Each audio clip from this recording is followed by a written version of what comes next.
My mother-in-law looked straight at my father, smiled thinly, and said his factory job made him unworthy of their family name. The room went silent, and everyone waited to see what I would do. They thought I would stay quiet to protect my marriage. What they didn't know was that one sentence would cost her everything she believed made her superior.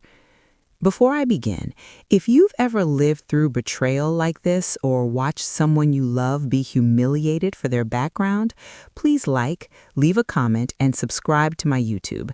Your support helps stories like this reach the people who need them. I grew up believing that worth was measured by how hard you worked and how gently you treated people when no one was watching. That belief came from my father. He spent 32 years in the same factory, waking up before dawn, coming home with metal dust in his hair and exhaustion settled deep into his bones. He never complained, not once. He used to say that honest work didn't need applause, just consistency. I didn't realize how rare that kind of dignity was until I married into a family that believed the opposite. I met my husband, Daniel, during my last year of university. He was charming in a quiet way, not flashy, not loud. He listened more than he spoke, and when he did speak, he chose his words carefully. What I didn't understand at the time was that his gentleness was something he had learned to cultivate, not something he had inherited. His family lived in a world where appearances were currency. They had money that stretched back generations, and with it came a sense of entitlement so ingrained it passed for tradition. The first time I met his mother, Eleanor, she greeted me with a smile that never reached her eyes. She complimented my dress, but asked where it was from in a way that felt less like curiosity and more like inspection. She asked about my parents, and when I told her my father worked in a factory and my mother was a school secretary, she nodded slowly, as if filing away a detail that confirmed something she already suspected. That night, on the drive home, Daniel apologized for her questions. He said she could be old-fashioned. I told him it was fine. I didn't want to start our relationship by creating problems that hadn't fully revealed themselves yet. Over the years, those problems revealed themselves anyway. Eleanor never said anything outright at first. It was always subtle. She'd suggest restaurants my parents would feel uncomfortable in, then act surprised when they declined. She'd talk about family vacations to places that required private planes, then glance at me and say things like, "Of course, not everyone values travel the same way." She'd praise my cooking, but add that presentation mattered just as much as taste, especially in respectable families. Every comment was wrapped in politeness, but each one landed like a reminder that in her eyes, I was visiting a world I didn't belong to. My father noticed before I did. He always does. He has a way of reading rooms that comes from spending decades around people who think they're better than you because of a title or a paycheck. After one particularly tense dinner, he told me I didn't need to bring him and my mother to Daniel's family events if it caused stress. He said he was proud of me no matter where I went or who I married. I remember feeling a sharp ache in my chest at that moment because I realized he was trying to protect me by making himself smaller. The incident that changed everything happened at a family gathering that was meant to celebrate Daniel's promotion. His parents hosted it at their home, a sprawling place with polished floors that echoed when you walked and walls lined with framed photographs of achievements, awards, and carefully curated memories. Eleanor insisted that both families attend. She said it was important for everyone to feel included. I should have known then that inclusion to her meant something very different than it did to me. My parents arrived early, as they always do. My father wore the same navy blazer he reserved for important occasions. It was a little worn at the elbows, but clean and pressed. He shook hands, smiled, made polite conversation. He even complimented Eleanor on the house, genuinely, without envy. I watched him move through that space with quiet humility, and I felt proud. Proud of where I came from, proud of the values he had passed on to me. Dinner went smoothly at first. There was laughter, clinking glasses, the usual polite exchanges. Eleanor sat at the head of the table, presiding over the conversation like a conductor. At one point, someone asked my father how long he had worked at the factory. He answered honestly, 32 years, same place, same role mostly. Eleanor laughed softly and said, "Well, some people prefer stability over ambition." The table chuckled politely. I felt my jaw tighten, but my father just smiled and nodded. Then, as dessert was being served, Eleanor decided to say what she had clearly been holding in for years. She raised her glass and spoke about family legacy, about the importance of carrying a name with pride. She talked about generations of success, of standards that had to be upheld. Then she looked directly at my father and said in a tone so casual it was cruel that marrying into a family like theirs came with expectations. She said that not everyone understood those expectations, especially those whose lives had been spent on factory floors. And then she said it, that my father, with his job and his background, wasn't worthy of their family name. The silence that followed was heavy, suffocating. I felt my mother's hand tremble next to mine. My father stared at his plate. Daniel looked stunned, frozen between loyalty and fear. Eleanor sat back, satisfied as if she had finally put something in its proper place. In that moment, I realized that everything I had tolerated, every small insult I had brushed aside, had led to this. And I also realized that staying silent would make me complicit. But the truth is, I didn't speak right away, not because I agreed with her, but because something inside of me was shifting. Years of swallowed anger, of quiet endurance, were aligning into clarity. I understood then that this wasn't just about defending my father. It was about deciding what kind of life I was willing to live and what kind of person I was willing to become. I took a breath. The room was still waiting. Eleanor's words hung in the air, ugly and undeniable. And for the first time since marrying into that family, I felt completely calm, because I knew what I was about to do would change everything, and I was no longer afraid of that. I stood up slowly, the scrape of my chair against the polished floor sounding louder than it should have. Every face at the table turned toward me, even the ones that had been staring at their plates, pretending this moment wasn't happening.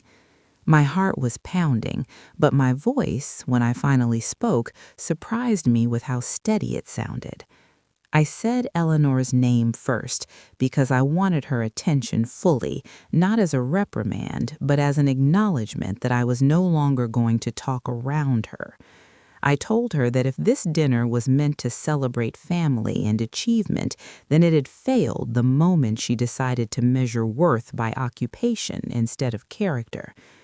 I said my father had worked longer, harder, and more honestly than anyone I knew, and that no name, no matter how old or wealthy, could ever outweigh that.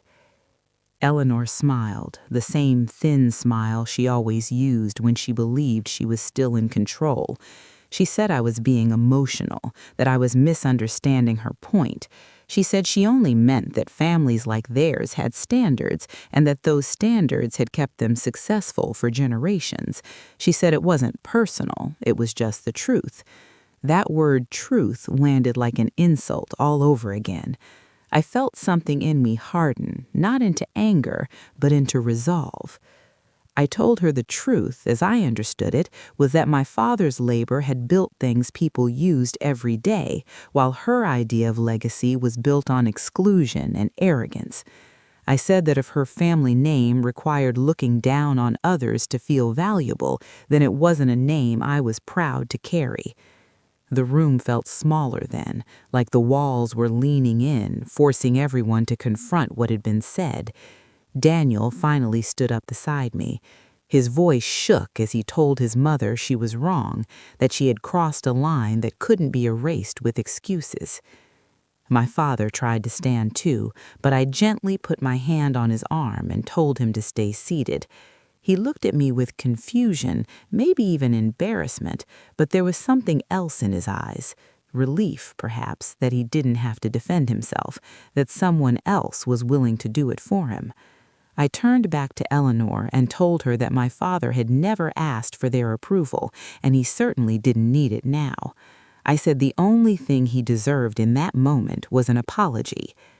Eleanor laughed, a short, dismissive sound, and said she had nothing to apologize for.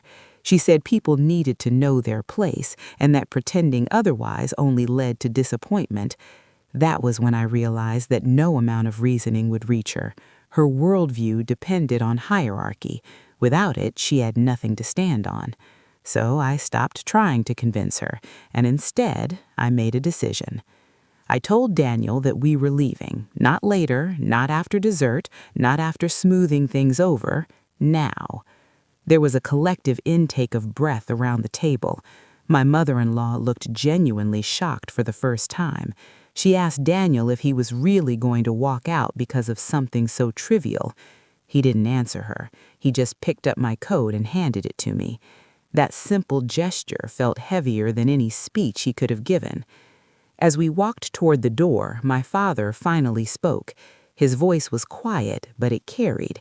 He said he had never felt ashamed of the work he did, and that being unworthy of a family name meant keeping his integrity, then he was grateful for it. He wished them all well, genuinely, and thanked them for the meal. There was no bitterness in his tone, just finality. I saw Eleanor's face tighten, her composure cracking as she realized that she hadn't diminished him at all. She had exposed herself. The days that followed were tense. Daniel's phone rang constantly. His mother left messages that swung wildly between outrage and wounded confusion. She accused me of turning him against his family, of poisoning him with resentment. She said I was ungrateful, that I didn't understand the opportunities I had been given by marrying into their world. Daniel listened to every message, then deleted them without responding. He told me he needed time to figure out who he was without his mother's voice guiding every decision. That time wasn't easy. We argued, we cried, we confronted things we had both avoided for years. Daniel admitted that he had always known his mother was cruel in subtle ways, but he had learned to survive by staying quiet, by being agreeable, by letting her define the rules. He said watching her insult my father felt like watching a line finally be crossed, one he couldn't step back from. I told him that loving someone sometimes meant choosing discomfort over familiarity, and that I couldn't build a life on silence. My parents, meanwhile, tried to minimize the incident. My mother said Eleanor was probably just drunk, that it wasn't worth tearing families apart. My father told me he didn't want to be the reason for conflict in my marriage. That was the hardest part for me, seeing how deeply ingrained his instinct to protect me was, even at his own expense. I told him that this wasn't about him causing trouble, it was about refusing to accept disrespect as the price of peace. A week later, Eleanor asked to meet, just me. She said she wanted to clear the air. Against my better judgment, I agreed. We met at a quiet cafe, neutral ground. She arrived, perfectly dressed as always, and launched into an explanation before I could even order. She said she had been raised to believe that status mattered, that it was her responsibility to preserve her family's reputation.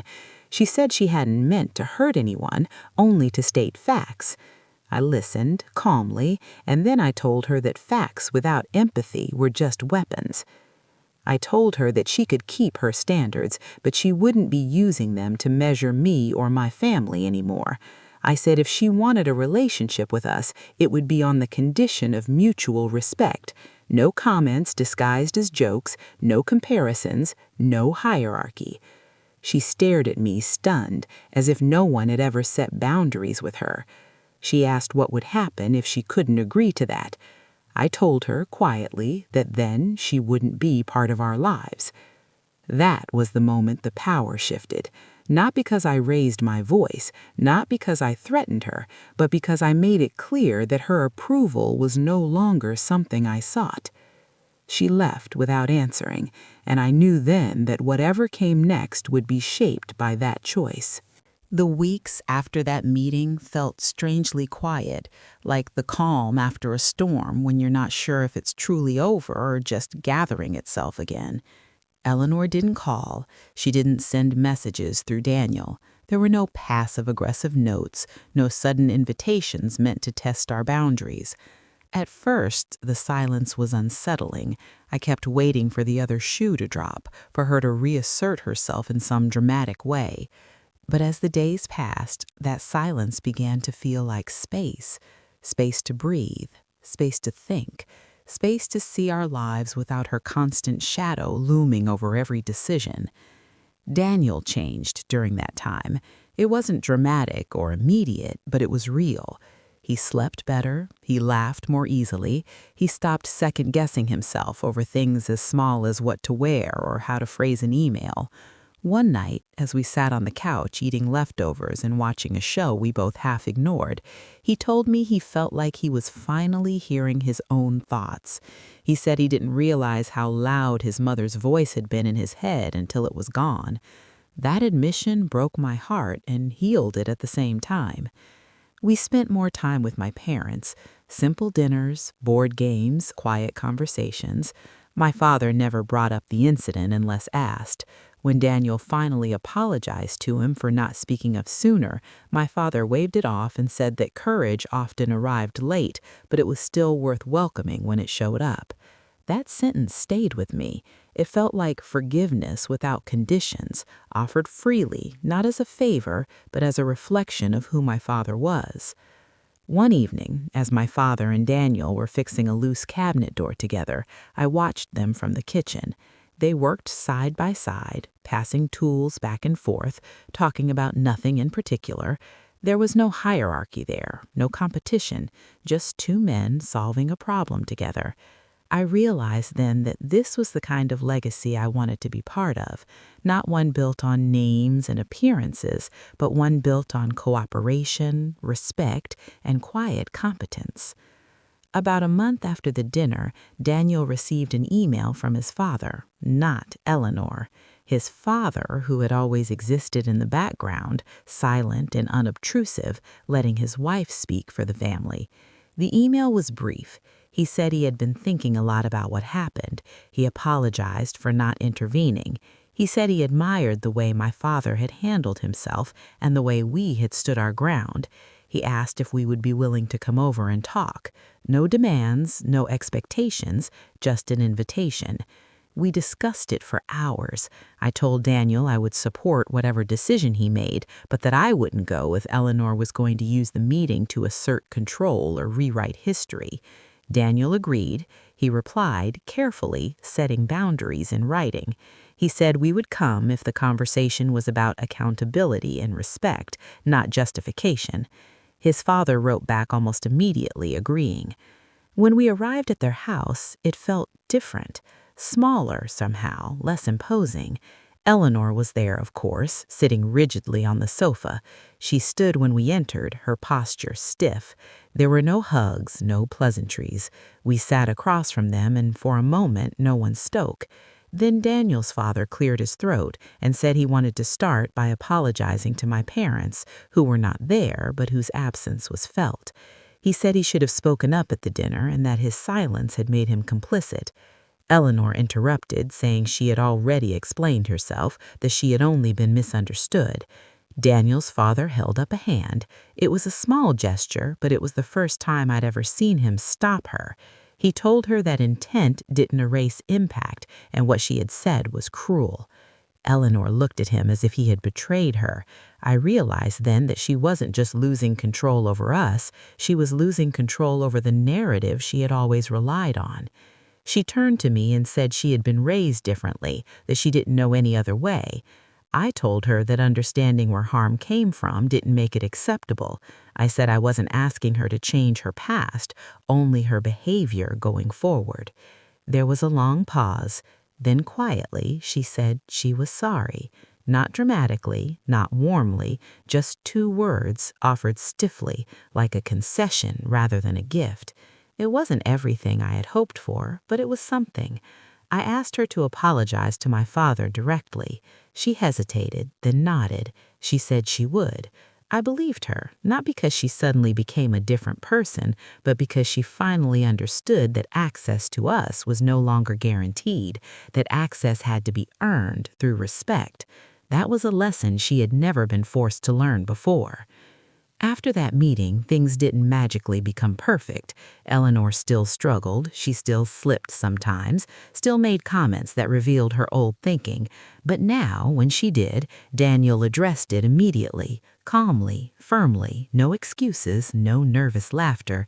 Each time I saw a little more of her power dissolve, not through confrontation, but through consistency.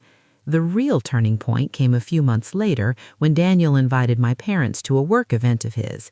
It was formal, filled with people from his professional circle, many of whom came from backgrounds similar to Eleanor's. My father wore the same navy blazer. My mother wore a simple dress she loved. They walked in with quiet confidence. Eleanor was there. I watched her face as she saw them greeted warmly, respectfully by people who valued Daniel's work and character, not his lineage. At one point, someone asked my father about his career. He spoke honestly, proudly. He talked about the factory, about teamwork, about the satisfaction of building something tangible. People listened. They asked questions. They nodded. I saw Eleanor watching from across the room, her expression unreadable. And I wondered if, for the first time, she was beginning to understand that worth wasn't something you inherited, it was something you lived. That night stayed with me longer than I expected. Watching my father stand comfortably in a room full of people who, by Eleanor's old standards, should have dismissed him, felt like witnessing a quiet correction of history. No speeches were made. No one needed to announce anything. Respect moved naturally toward him, as it always had, because he never demanded it. He earned it simply by being himself. On the drive home, my mother said it had been a lovely evening. My father nodded and added that Daniel had done well for himself. That was it. No bitterness, no need to revisit old wounds, and in that simplicity I felt something settle inside me. Eleanor, however, did not mention the event at all. Not that night, not the next day. Weeks passed. Life went on. Daniel and I settled into a rhythm that felt more intentional than anything we'd had before. We made decisions together without running them past anyone else. We talked openly about money, about children someday, about the kind of family culture we wanted to build.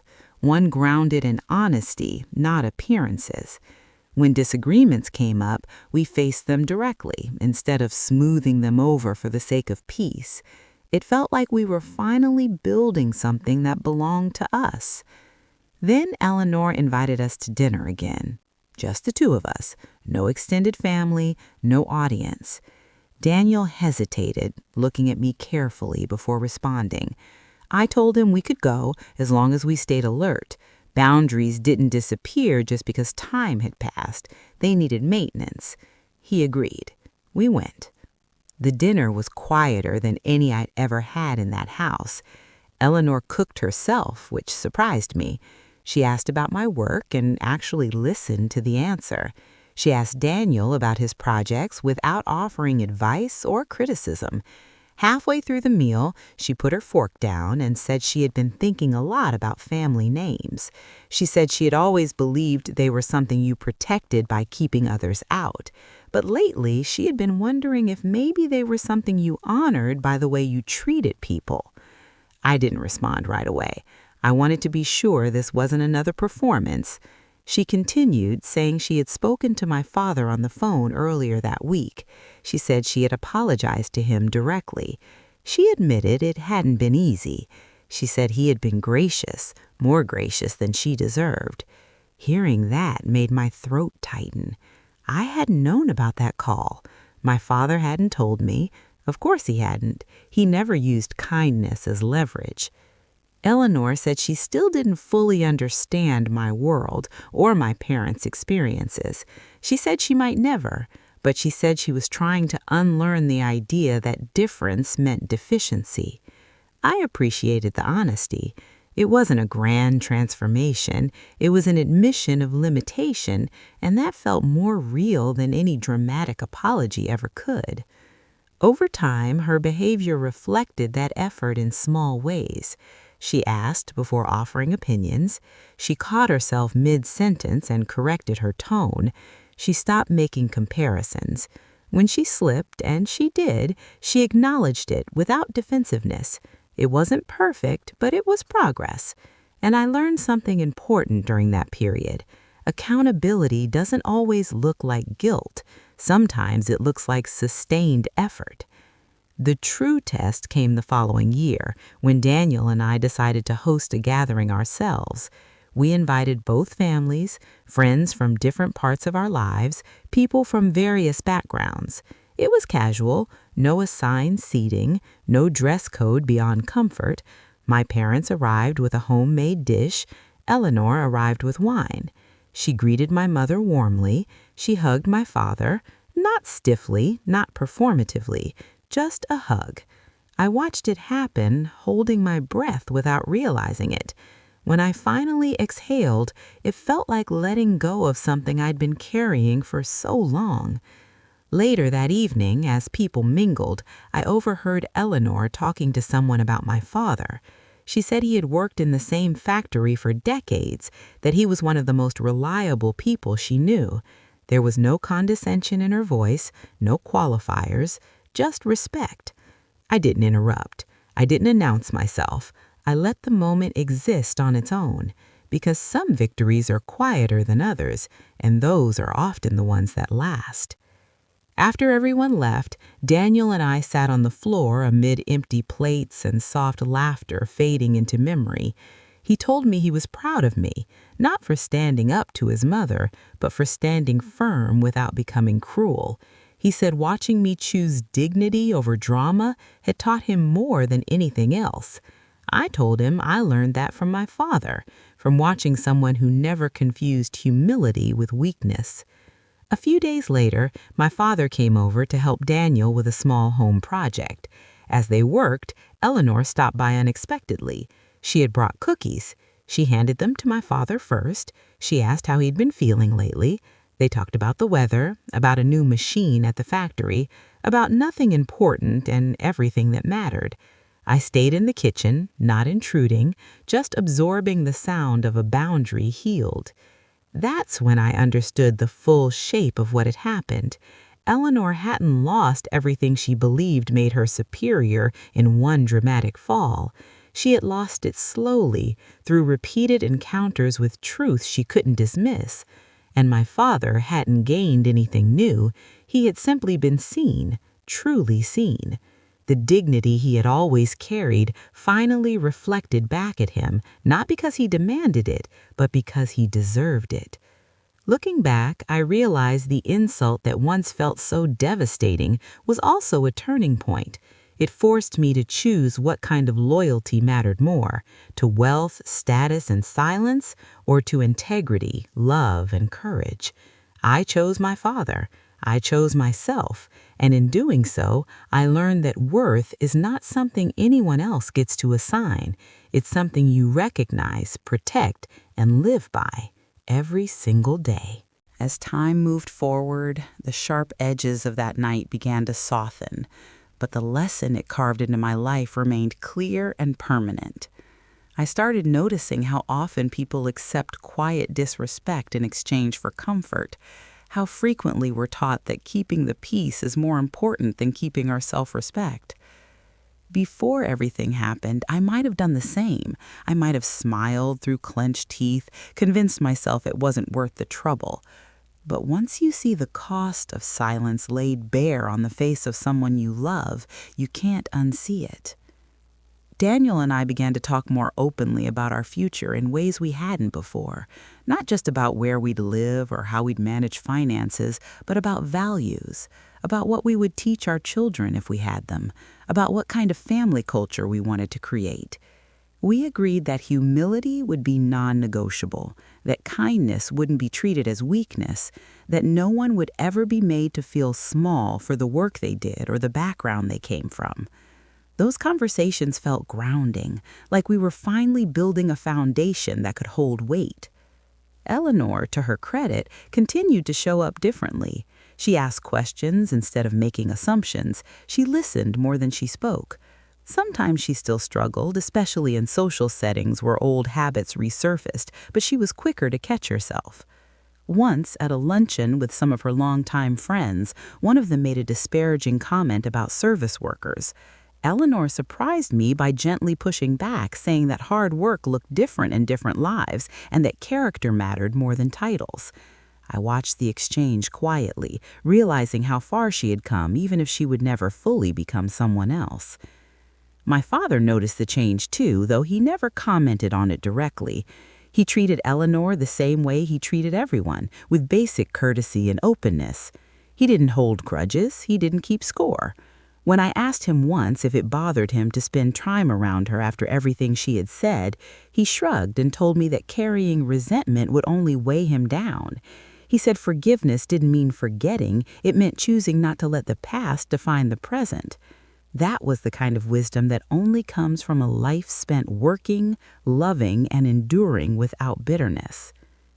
One afternoon, my father invited Daniel to visit the factory where he worked. It was nearing the end of his career, and he wanted Daniel to see where he'd spent so much of his life. Daniel was nervous, worried he wouldn't belong. My father laughed and told him that everyone belonged somewhere if they showed up willing to learn. When they returned home that evening, Daniel was quiet. Later, he told me the visit had changed him. He said he'd never seen that kind of pride before, not in awards or promotions, but in teamwork, in problem solving, in the satisfaction of honest labor. He said he finally understood what I meant when I talked about my father's dignity. A few months after that visit, my father announced his retirement. There was no grand party, no speeches, just a small gathering at my parents' house with coworkers, family, and friends. People shared stories. They talked about shifts covered, machines fixed, favors done without being asked. When it was my father's turn to speak, he thanked everyone for the years of shared work. He said he was proud of what they'd built together. He didn't mention sacrifices. He didn't talk about hardship. He focused on community. I looked around the room and saw Daniel standing beside Eleanor, both listening intently.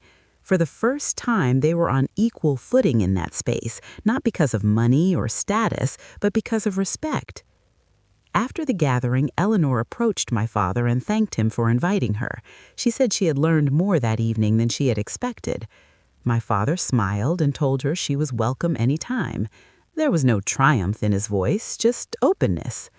Watching that exchange, I felt a sense of closure I hadn't known I was seeking, not because Eleanor had changed completely, but because the power dynamic had dissolved.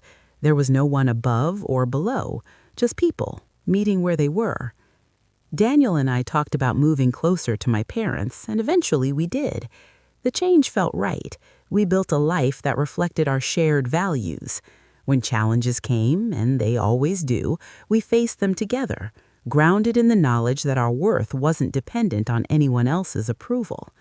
That understanding became a quiet source of strength, something we returned to again and again. Sometimes I think back to the moment Eleanor spoke those words at the dinner table. The sting of them hasn't entirely faded, but it no longer defines the memory. What defines it now is what followed, the choices made, the lines drawn, the growth that emerged from discomfort. I'm grateful, in a strange way, that she said what she did, because it forced a truth into the open that had been simmering beneath the surface for far too long. If there's one thing I hope anyone listening takes from this, it's this. You don't have to accept disrespect to belong. You don't have to diminish the people who raised you to fit into someone else's idea of success. True worth isn't inherited, announced, or defended through cruelty. It's lived quietly, consistently, in the way you treat others and the way you stand up when it matters most. Life has a way of testing lessons just when you think you've learned them.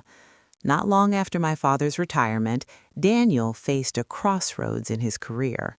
He was offered a position that came with a significant raise in prestige, but it also required long hours, constant travel, and a work culture that valued image over integrity. The offer came through connections tied closely to his family's social circle, including people Eleanor had known for decades. On paper, it was everything his upbringing had trained him to want. In reality, it felt like a step backward into a world we had worked hard to step away from. Daniel wrestled with the decision quietly at first. He didn't want to disappoint anyone. He didn't want to seem ungrateful, but he also didn't want to lose himself. One evening, he asked my father for advice. They sat on the back porch, the air cooling as the sun went down. My father listened, hands folded, eyes thoughtful. Then he told Daniel that success was only meaningful if it didn't cost you your sleep, your relationships, or your sense of right and wrong. He said money could solve many problems, but it couldn't fix the ones that came from living against your values. Daniel turned down the offer. It wasn't an easy choice. Eleanor was disappointed, though she didn't express it in the ways she once would have. She asked questions, tried to understand. Daniel explained his reasoning calmly. He said he wanted a life that felt aligned, not just impressive. To my surprise, Eleanor nodded. She said she respected that. Whether she truly did or was simply learning when to let go, I wasn't sure, but the absence of manipulation was a victory in itself. Around that time, my mother fell ill. It wasn't life-threatening, but it was serious enough to require ongoing care and frequent hospital visits. My parents never asked for help. They never do. Daniel and I stepped in anyway. Eleanor offered to assist too, in her own way. She sent meals, she offered to cover certain expenses, she even sat with my mother during one appointment, holding her hand quietly. Watching her in that moment, stripped of status and control, simply being present, I saw a version of her that felt more human than anything I'd known before. The experience brought all of us closer in unexpected ways. It reminded us that vulnerability levels every hierarchy, that illness doesn't care about names or wealth, that compassion is the great equalizer. Eleanor seemed to understand that, at least in part. She spoke less about appearances and more about health, about time, about what mattered when everything else fell away. My father, in his steady way, became the anchor through it all. He drove my mother to appointments, he kept track of medications, he made sure everyone else was eating, resting, coping. There was no drama in his care, just consistency. Watching him, I realized that this was the truest form of strength I had ever known, the kind that doesn't announce itself but holds everything together. One afternoon, while sitting in a hospital waiting room, Eleanor turned to me and said something I never expected to hear. She said she used to believe that people like my father were lucky to live simple lives because they didn't have to carry the weight of expectation. She said she saw now that simplicity wasn't the absence of burden, but the result of choosing what to carry and what to let go. I didn't respond right away. I let the words sit. They felt hard-earned, not rehearsed. As my mother recovered, life slowly returned to a new version of normal. The crisis passed, but the clarity it brought stayed with us. Daniel and I talked about how easily life could shift, how fragile the structures we build can be. We recommitted to the values we had chosen during the hardest moments: presence, respect, courage. Those weren't just ideals anymore, they were practices. Eleanor continued to evolve, though never perfectly. She still had moments of defensiveness, moments where old patterns flickered back to life, but now she caught herself, she apologized, she tried again. That effort mattered to me more than any flawless transformation could have. It showed humility, something she had once considered beneath her. One evening, as we all sat together after dinner, Eleanor looked at my father and thanked him. She said she admired the way he had lived his life, the way he had shown up for his family without needing recognition. She said she hoped she could learn to do the same. My father smiled and told her it was never too late to start. The simplicity of that exchange moved me more than any dramatic confrontation ever could. In that moment, I saw the full arc of our story, not as a tale of revenge or triumph, but as one of reckoning and growth. The insult that once threatened to fracture us had become a catalyst for transformation, not because anyone was punished, but because truth was finally faced and dignity was no longer negotiable. With my mother's health stabilized and life finding its rhythm again, I began to notice how deeply the experience had reshaped my own sense of identity. I had always been proud of my parents, but now that pride carried a sharper clarity. I no longer felt the urge to explain them, to translate their lives into language that would make them more palatable to people like Eleanor once was. I spoke about my father's work openly, without qualifiers or defensiveness. When people reacted with surprise or curiosity, I met it calmly. Their reactions were no longer my responsibility. Daniel noticed the change in me before I did. One night, as we were getting ready for bed, he told me I seemed lighter, more settled. He said it was as if I had finally taken up space in my own life. The phrase stayed with me. Taken up space. For years, I had been compressing myself, trimming my story to fit into rooms that were never meant to hold it. Now I was letting it unfold fully, unapologetically. Eleanor, too, was navigating her own transformation. She started volunteering at a local community center, something I suspect she initially did out of obligation or curiosity. Over time, it became clear that the work was affecting her. She spoke about the people she met there with genuine interest, not pity. She asked questions about their lives, their challenges, their resilience. One evening, she admitted that she had spent most of her life surrounded by people just like herself, and that stepping outside that bubble was uncomfortable but necessary. I appreciated the honesty. Growth often begins with discomfort, and she was finally allowing herself to feel it. My father remained steady through all of this. Retirement suited him. He took up woodworking, fixing things around the house, helping neighbors. He never sought recognition, but it found him anyway, in the form of gratitude and quiet respect. Daniel spent more time with him, learning, listening. Their relationship deepened into something that felt less like in-law and more like kinship. Watching them, I felt a sense of continuity, as if the values I grew up with were being passed forward, not lost in the noise of ambition and status. One afternoon, Daniel and I received an invitation to a large family event hosted by Eleanor's extended relatives. In the past, I would have dreaded it, the scrutiny, the subtle judgments, the unspoken comparisons. This time, I felt different. We talked it through and decided to attend, not to prove anything, but because we no longer felt the need to hide. We arrived together, grounded and calm. The event unfolded much like others had before, but my experience of it was entirely different. When people asked about my background, I answered plainly. When someone made an offhand comment about blue-collar work, I addressed it directly, without anger. I spoke about my father's career with pride, about the skills and dedication it required. Some people shifted uncomfortably, others listened. A few even nodded in understanding. I realized then that confidence didn't need to be loud to be effective. It simply needed to be honest. Eleanor watched these interactions quietly. Later, she told me she admired the way I carried myself. She said she wished she had learned earlier that dignity wasn't something you defended by diminishing others. I told her we all learn in our own time, and that what mattered was what we did with the lessons when they arrived. That conversation felt like a full circle moment, not because everything was resolved, but because respect had replaced resentment. As the evening wound down, I found myself standing beside my father, who had come along at our invitation. He was talking with a group of people, laughing easily. Someone asked him about his work, and he answered with the same quiet pride he always had. I watched Eleanor approach the group and listen.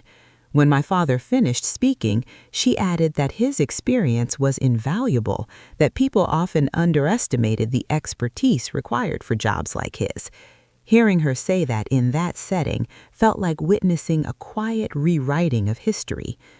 On the drive home, my father thanked me for inviting him. He said he had a good time. That was all. No commentary, no reflection on what the evening represented. and I understood then that he didn't need validation from those spaces. He had always known who he was. The change had been for us, not for him. In the days that followed, I reflected on how much energy I had once spent trying to bridge worlds that weren't mine to reconcile. I had thought love meant adaptation, that belonging required compromise. I see now that true belonging asks for authenticity, not erasure. It invites you as you are, not as someone else wants you to be. The insult that started all of this had been a moment of cruelty, but it had also been a moment of clarity. It revealed the fault lines in our relationships, the places where silence had been mistaken for harmony. By choosing to speak, to draw boundaries, to stand with my father, I had set a standard for my own life, one that would guide me long after the echoes of that dinner had faded. As the months passed, the story of that dinner no longer lived at the front of my mind, but it had settled deep into the foundation of who I was becoming. It showed up in small, quiet decisions, in the way I spoke up sooner when something felt wrong, in the way I stopped apologizing for where I came from, in the way I honored my parents, not just privately but publicly, without fear of how it might be received. Healing, I learned, isn't always about closure. Sometimes it's about integration, allowing the past to inform the present without controlling it. Daniel and I eventually talked about starting a family. The conversations were careful, thoughtful. We discussed the kind of home we wanted our children to grow up in, one where effort was respected no matter the form it took, where kindness wasn't conditional, where no one was taught to look down on others to feel secure. Daniel said he wanted our children to know both worlds, but to belong fully to neither hierarchy nor shame, to understand privilege without worshiping it, to understand hardship without romanticizing it. Eleanor, when she learned of our plans, surprised me again. She asked what values we hoped to pass on, not what schools we'd choose or what traditions we'd follow, but values. I told her about respect, humility, and accountability. She nodded slowly and said she wished someone had framed things that way for her when she was young. She admitted that much of her life had been driven by fear of losing status, and that fear had made her smaller than she ever wanted to admit. Hearing that vulnerability felt like a final layer peeling away, not to reveal perfection, but humanity. My father became an even stronger presence in our lives during that time. He offered advice when asked and space when it was needed. He never imposed his values, never insisted they were superior. He simply lived them. One afternoon, while helping Daniel build shelves in what would one day be a nursery, he said something that stayed with me. He said, "Children don't learn most from what you tell them, but from what you tolerate, from what you excuse, from what you allow to pass without question." I knew then that standing up at that dinner table had been about more than defending him. It had been about refusing to tolerate a version of love that required silence. Eleanor visited more often, not to supervise or correct, but to participate. She listened. She helped. Sometimes she sat quietly, observing the rhythm of our home. Once, she told me she envied the ease of our gatherings, the absence of performance. I told her that ease came from not ranking one another, from letting people be who they were without evaluation. She smiled and said she was still learning how to do that. I believed her. There was a moment not long after that crystallized everything for me. We were all together for a simple Sunday lunch, no occasion, just time. My father was telling a story about an old coworker, laughing at a memory from decades ago. Eleanor laughed too, genuinely. She asked questions. She leaned in. At one point, she said his factory probably kept half the city running. He shrugged and said everyone did their part. That exchange, so ordinary and unremarkable on the surface, felt extraordinary to me, because it represented a shift that no confrontation alone could have achieved. Later that evening, after everyone had gone home, I sat quietly, reflecting on how far we'd come. The insult that once cut so deeply had lost its power, not because it was forgotten, but because it had been answered with truth, boundaries, and time. The hierarchy Eleanor once clung to had dissolved, not through force, but through exposure to a different way of being. And my father, who had never needed to prove his worth, had simply continued to live it, until others had no choice but to see it. I realized then that emotional justice doesn't always look like triumph. Sometimes it looks like transformation. Sometimes it looks like watching someone unlearn cruelty and replace it with curiosity. And sometimes it looks like choosing peace without surrendering your principles. If you're listening to this and carrying a similar wound, I hope you know this. You are not obligated to accept disrespect to keep relationships intact. You are allowed to draw lines. You are allowed to choose the people who raised you, the values that shaped you, over the approval of those who would diminish them. Worth is not granted by names, money, or status. It's reflected in how you show up when it matters.